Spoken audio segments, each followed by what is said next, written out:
분노는 누구나 느끼는 거예요. 분노도 못 느끼고 공포도 못 느끼면 우리가 멸종했을 거예요. 자기 방어를 할 수 없기 때문에 생존을 위해서 꼭 필요한 감정이다. 네. 그 자체가 잘못된 건 아니다. 자신보다 훨씬 약자들에게 화풀이를 하는 방식으로 전개되다 보니 연인 간의 폭력이 무지하게 많이 증가했어요. 혁신적인 아이디어를 생각해낸대요, 범죄자들은. 약물을 쓰면 금방 나아질 것도 약물을 쓰지 않으면 방서구 PC방 사건처럼 돌발 행위로 이어질 수가 얼마든지 있어요.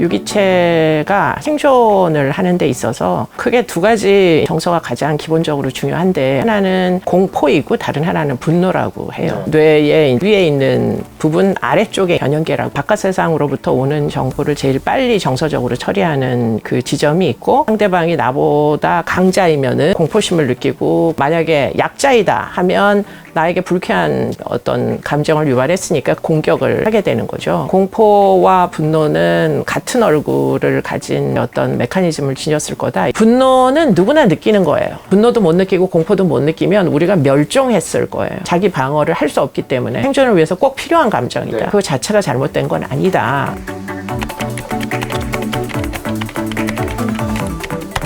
예를 들자면 아이를 죽인 사건을 보면서 너무 끔찍하고 너무 화가 난다. 그러면 내가 쫓아나가서 그 범인을 잡아다가 죽여서는 안 될 거 아니에요. 전두엽에서 예컨대 사회적으로 용인된 방법이 뭐냐. 다 같이 공분을 엄벌을 하라. 청와대 게시판에 가서 글을 올리고, 그런 식으로 이제 공분을 해소를 하는 게 친사회적인 도덕적인 가치관을 가진 정상적인 사고는 그렇게 해소가 될 거예요. 문제는 그렇지 못한 사람들이 있다는 거지. 분노나 공포는 다른 사람들하고 못지않게 느끼는데 전두엽 기능이 제대로 성장을 못한 사람들은 그것을 마치 본인이 다 칼을 들고 나가서 해결을 해야 되는 것처럼 그렇게 조절이 안 되는 사람들이 범죄를 저지르는 거죠.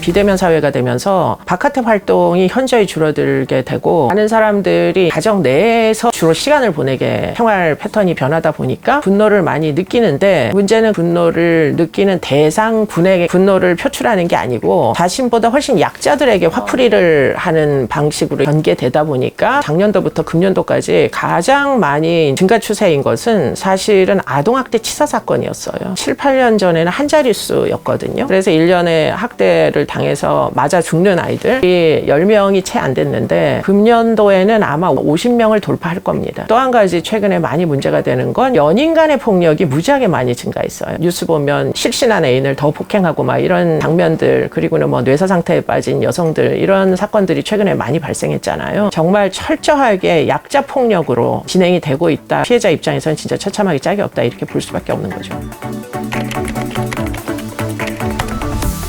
온라인으로 모든 활동을 다 하다 보니까 모든 포털에서 다 뉴스 아이템들이 검색이 되고, 상위 랭킹에는 그런 끔찍한 피해가 있는 사건들이 보도가 되고, 최근에는 그 밑에 달리는 댓글 수만 봐도 이 비대면 사회가 되기 전과 비대면 사회가 된 이후에 범죄 사건에 대한 댓글 숫자가 폭발적으로 증가했다는 걸 알 수가 있고요. 그만큼 이제 SNS를 통해 가지고 사람들이 공분을 하는 시스템이 갖추어지다 보니까 그게 연장선상에서 지금 형사사법기관에 대한 불신과 비난, 이런 여론들이 굉장히 심각한 수준에 도달했다. 우리가 옛날에는 잘 사는 사람이 얼마나 잘 사는지 몰랐죠. 이제는 컴퓨터만 키면 그들이 사는 공간에 대해서 막 설명을 하면서 정보 홍수 속에서 어떻게 보면 사회적인 스탠다드는 높아졌는데 나에게 그 스탠다드에 도달할 수 있는 방법은 없으면 혁신적인 아이디어를 생각해낸대요, 범죄자들은. 그런 혁신적인 타입에 해당하는 범죄가 박사방이었다. 과거에는 상상도 하기 어려웠어요.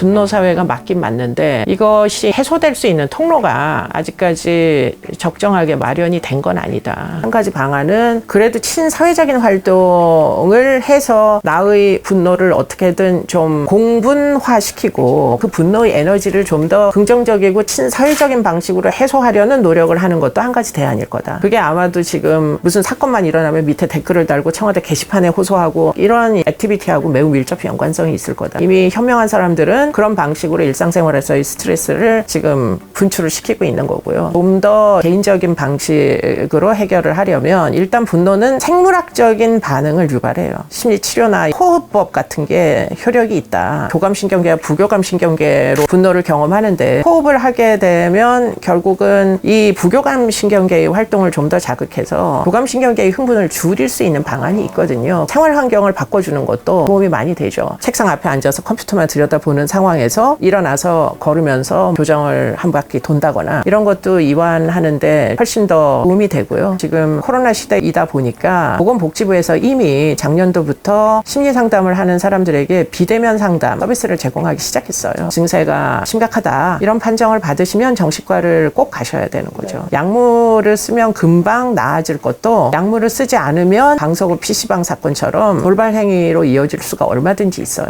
다양한 방식으로 본인이 분노를 다루는 방법, 내가 나의 화를 다루는 방법에 대해서 평상시에 좀 터득을 해놨다가 어떻게 해소해줄 통로를 찾느냐, 그게 결국에는 정신건강과도 매우 밀접히 연관성이 있을 거예요. 동백꽃 필 무렵이 범죄 드라마 치고는 현명한 해결안, 결국은 범죄를 커뮤니티가 해결하잖아요. 그런 대안이 가장 아이디어란 대안이고, 동백꽃 필 무렵과 같은 세상이면은 사실 범죄자한테는 굉장히 불리한 세상이겠죠. 온 동네 사람들이 다 나서가지고 피해자를 지원하고 범죄자를 검거하기 위한 노력을 하니까 그 드라마를 화나실 때마다 한번 보시면 절대 분노를 유지하기가 어려울 겁니다. 내용 자체가.